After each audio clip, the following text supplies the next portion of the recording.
To get Mayerling to the stage is quite a mammoth task. When I'm standing at the front of the studio, it's a huge responsibility. I try to give a little insight into what I remember from being in the rehearsal when Kenneth was alive and still rehearsing. Things he wanted to say about certain parts of the ballet. Okay, thanks, Rob. Mayerling's based on the true story of Rudolf of Austria-Hungary, and it's based on his life from the moment of his wedding to his wife Stephanie. Rudolf is very troubled. He was born in a obviously royal family, but I think his personality didn't really fit. He's very lonely, I think. You have a crown prince who feels unloved, who's getting married to someone he doesn't want to get married to. He doesn't really get on or have a good relationship with his father, and a little bit of a strange relationship with his mother. He's got mum issues. I think that's definitely a big thing. But with Marie Lariche, he sees in her the love of the mother that he never felt he had. We see him with the many different women that are in his life. Stephanie, with his mother, Countess Lariche, and then, of course, Mary Vetzera, who is the last of the ladies.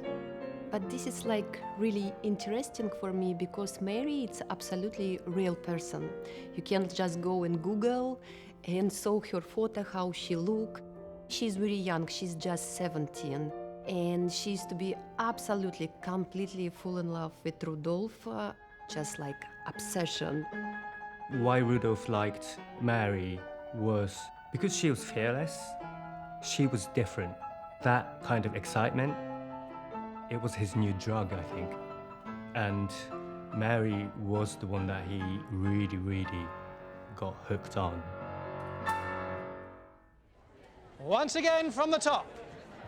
When I'm taking the rehearsals and getting the ballet together, first of all, you make sure that the new dancers around the room have got the steps.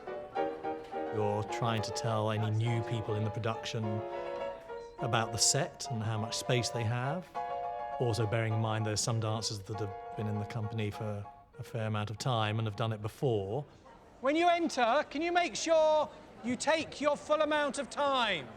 Those first sort of full calls are really important because you have to break a big ballet down when you're rehearsing it. And so when the big scenes come together, everybody understands their part within the story. My job is to rehearse some of the principal cast. What I am trying to get them to find is the sadness, that deep, deep sadness about every situation, not just the heightened pressure of stuff. With Rudolf, I really thought about his emotions and how his craziness kind of changes, where, how, those things, what triggers it. Don't be too excited about the gun. I think it's more, because that's the excitement when you've seen her. I think you might have to be a little bit like, then we get to know a bit more about where you're at. Do you know what I mean? Yeah.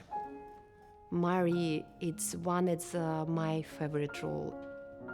You know, it's like emotional and dramatic. You know, you can be natural, you can be dark, you can be like not thinking, oh my God, how I want to be princess and perfect. You can't be who you are. That's really important for me. Kenneth Macmillan's choreography, I absolutely adore because he wanted everything to be so normal and so live and natural. He was incredible at depicting those different relationships. You know, from the first pas de deux with Lariche, this isn't gonna work, and her trying to cling on, to then going to his mother, that devastating scene of his childlike, you know, look at me, love me, and her coldness and rejection, to the Stephanie pas de deux, which is just brutal. Like, how can that ballet come out of someone's mind? I mean, it's extraordinary. The fact that he can tell this story through dance, I don't think anyone else could have done that in such an amazingly affecting way. Macmillan is my favorite choreographer, and I never saw ballet like that. It's so special. I think Mayerling is incredible. The more I see it, the more I love it. This is absolutely masterpiece. It tells everything. It's real. It's just an incredibly clever and heartfelt ballet.